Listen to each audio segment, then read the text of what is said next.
Hi friends, in the last episode we discussed about the simple present tense. We had studied the sentences which shows habits and facts. Today we are going to discuss the sentences which shows universal truths and some sayings. Simple present tense is used to tell universal truths. For example, the sun rises in the east. The stars twinkle at night.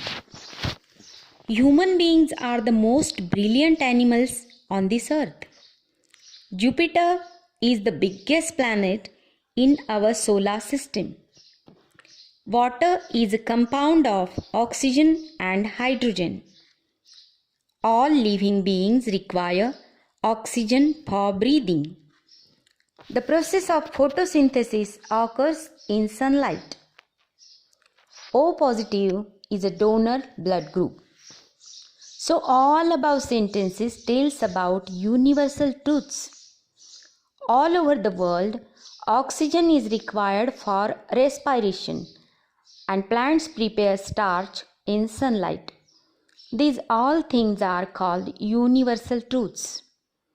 If you go to America, you are not going to take carbon dioxide instead of oxygen. The things will be the same as in India or wherever you go. The last example is saying or proverbs.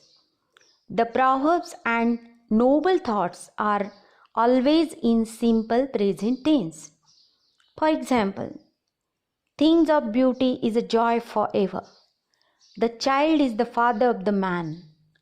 Confidence more than ability is the secret of success.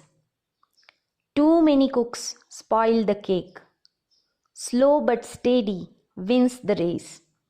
A man may die, nations may rise or fall, but an idea lives on. Success is that old ABC, ability, breaks, and courage. Forgiveness is the attribute of strong, the weak can never forgive. One sparrow in hand is better than two on tree. I think these examples are enough to understand simple present tense. I told you very simple sentences and examples. Now you have to do an exercise. Try to write 20 sentences. 5 regarding habits. You can write your own habits. 5 facts in your life. 5 universal truths known by you. And 5 proverbs or sayings. You can take help of your friends. When you write sayings, try to understand its meaning. Utter all these 20 sentences loudly again and again. This will give you a basic exercise of speaking your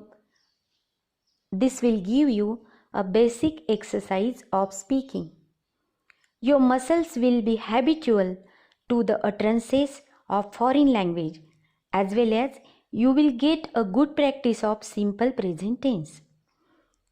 One more thing you have to remember, whenever third person singular subject is used, you must put S to the verb. He, she, and it. These three are the third person singular pronouns. Do not forget to attach S to the verb while these pronouns and any other third person singular subject is used. This is a rule specifically used in simple present tense. The examples are: she goes for a walk every morning, or my mother goes to market every Sunday. He loves mangoes, or my brother shares everything with me. The sun sets in the west. We can see colorful rainbow in the sky. It happens only in rainy season. In these sentences, the verbs are goes, loves, shares, sets, happens. used with s or es because the subject is third person singular. If you understand this rule, try to write 10 more sentences of this type and practice them at home. Now, we completed simple present tense in detail. In the next episode, we will discuss present continuous tense. You practice simple present tense. Till next Thursday. Nice being with you. Thank you.